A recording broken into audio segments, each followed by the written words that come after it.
What's happening? Of course, you know it's your boy B-Hop Radio Shout, and as always, I got one of my podcast partners off in this thing, but he ain't nowhere to be found right about now. It's Joe, no joke, no joke. Okay, see that? Okay, wait a minute, hold on. A real podcast is supposed to have his theme music. That's right. A real podcast is supposed to have his theme music. Every good podcaster has it. Yes. It's joke, no joke, no joke. Hey, man, Cho, first of all, man, you've been all over the country as always, just, touring the globe, showing your face all over the place, having the time of your life. But recently... And out the country. Recently, man, you hit the stage again, okay? Praying Grandmother, the play, starring Choke No Joke. Talk to me about this transition you've been making as a actor now, man. Well, you got to remember, I came in the game with modeling and acting. Remember, I was doing all the music videos. Facts. So I'm just going back to it. You know what I mean? It's like, at this stage of the game, a lot of things are changing. Mm-hmm. You know what I'm saying?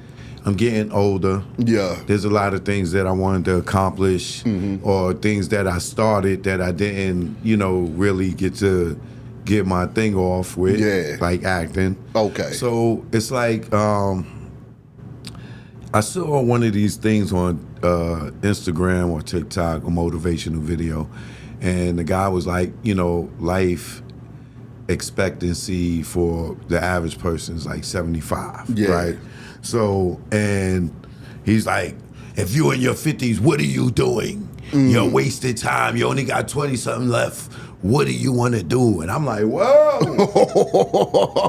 Oh, shit. That hit home. Yeah. You know what I'm saying? So that was a couple of weeks ago or maybe a month or two ago when I saw that.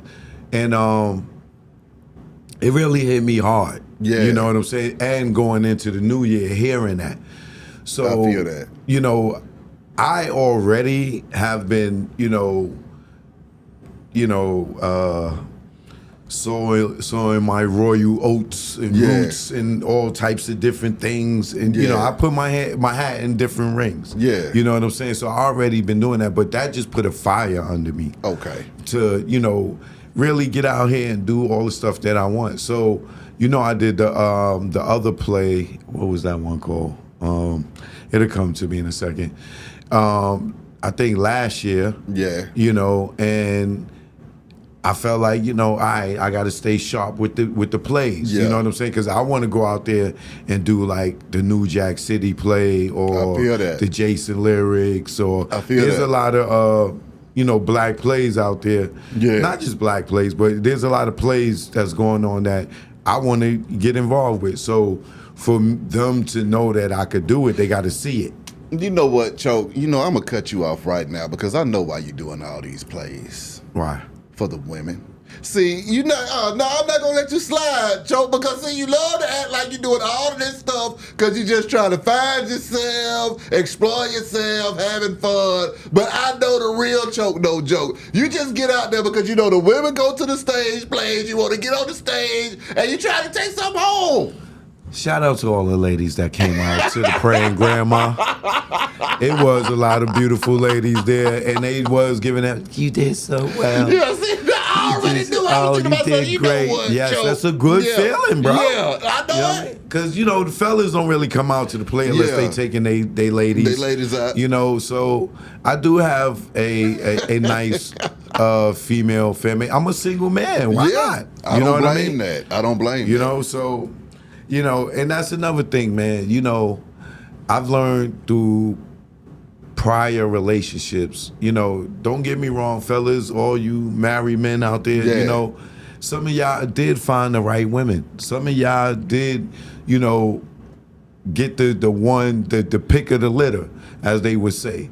But some of us, we dealt with some women that, make us hesitant when it comes to commitment. Yeah. You know what I'm saying? Yeah. Especially when you dealt with women that were in committed relationships and they cheating. Yeah. And you see how sneaky they could be. Yeah. It makes you, kind of leery. You know what I'm Exactly. saying? And then for me, you know, dealing with stuff like child support, Yeah.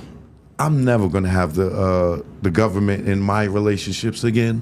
You know what I'm saying? Child support scarred me. Yeah. You know what I'm saying? I never had another kid because of it. Yeah. You know what I'm saying? I never wanted to get married because of it. Because if I can go to jail for taking care of my kid, Yeah.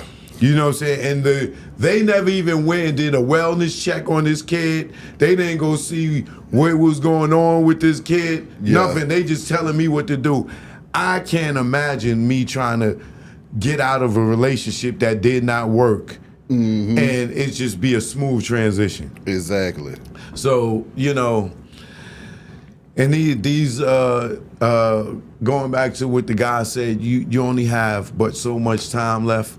I'm going to live my life and I'm going to live it for me. And I'm not going to be trying to appease some woman that's, you know, trying to tell me what I can and what I can't do, this, that, and the other, because I made a commitment. I want to live my life to the fullest. Answer You know me what I this, mean? Choke, at 50, 25-year-old choke, the 50-year-old choke now, man. What is it that you've learned over those last 25 years that has changed you and shaped you to who you are today, man? A lot of experiences. You know what I'm saying? The 25-year-old choke probably still I had the street mentality. Yeah. You know what I'm saying? I was just, you know, still living by the dumbass code of the street. You know what I'm saying? It really is dumb. Yeah. You know what I'm saying?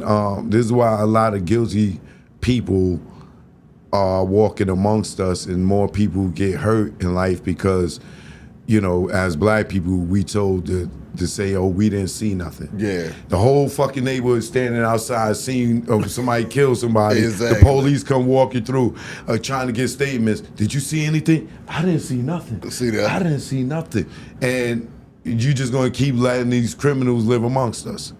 That's just one example of it. Yeah. You know what I'm saying? But, you know, now today, if someone seen something happen and they did something and they wasn't involved, I don't look at them as a tattletale or a betrayer. You know what I'm saying? That's the young one to the old one. You know, I learned a lot from women, from the young choke to the older choke. You know what I'm saying? You don't get too emotional. You don't put your emotions into women like that, because a lot of women are just sneaky and conniving.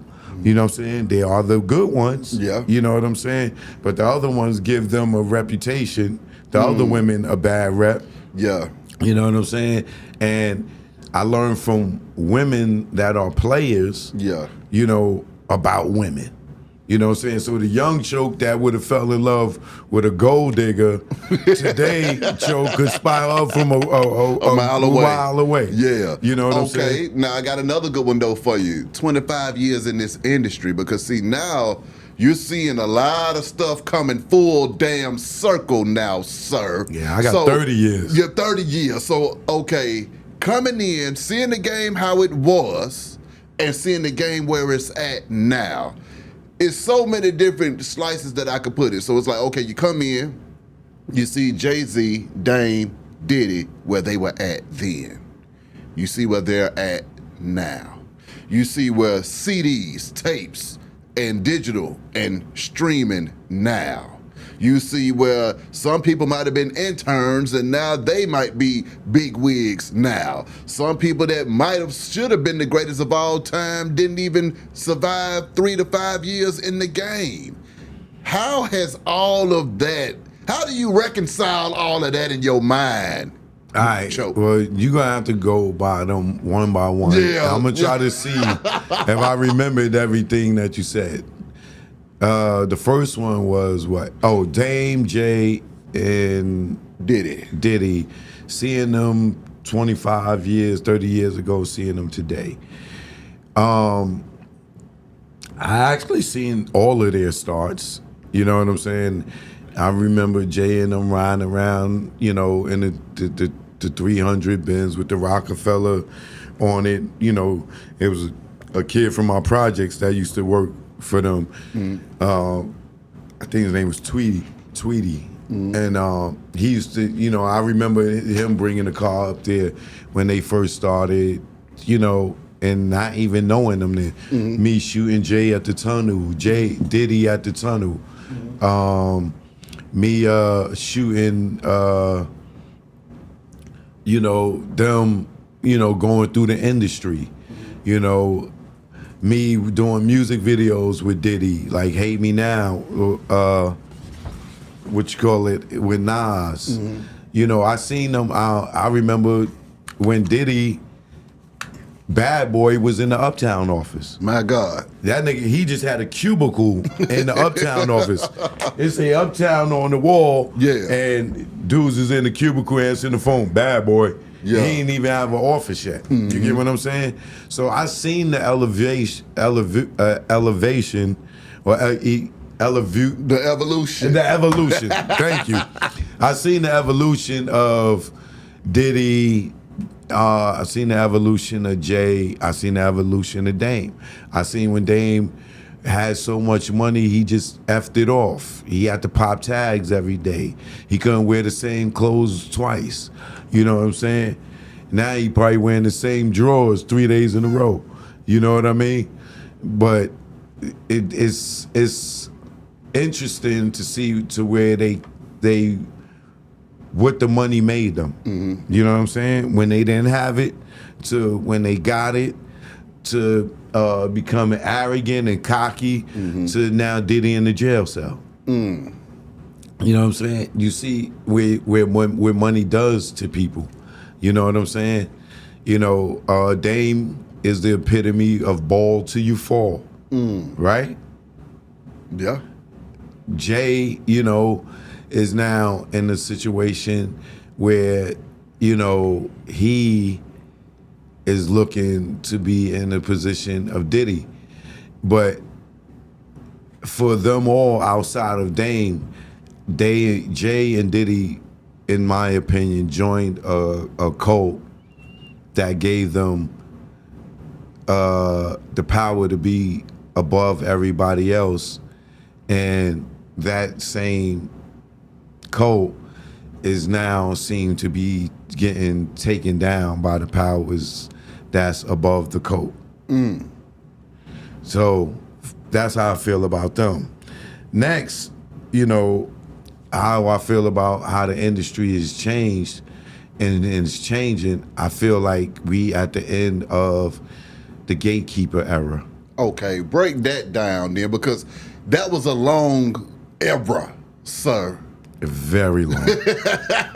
Right? So how do you feel to actually, because you know the gatekeeper era is a real deal era, and to see it start to kind of come to an end, it's a good feeling for independent people out here, because can't nobody keep you from going directly to the consumer or whatever like that. Right. But how does that make you feel after all? It's almost like slavery being ended. Well, in my personal opinion, I feel like the same cult that I feel that allegedly the Jays, the Diddy's, all those that joined the dark side, I feel like it's been a righteous war ever since. And the devil's been winning for a very long time. You know what I'm saying? And whether you call him the devil, Lucifer, Satan, the Baphomet, whatever it may be, right? They have run the music industry, because they do say Lucifer's the god of music, right? They have run the entertainment industry since, in my opinions, you know, late 70s going into the 80s in hip hop. I say the late 80s, that cult allegedly kind of started dominating, and then everybody that came in behind those people started running into those gatekeepers, and that's where it began for our culture and our genre, and all those peoples like the allegedly the Jays, the Diddies, and plenty others. You know what I'm saying? And plenty of those labels, and plenty of those label heads, and plenty of those heads of those labels that gave those people distributions. Plenty of those in the acting world, the reality TV world, however you want to call it, all those that are part of that cult, they are finally seeing their day. You know what I'm saying? They spiritually connected to a higher force that was evil, that gave them the riches. And like Chuck D said, today is now burn, Hollywood, burn.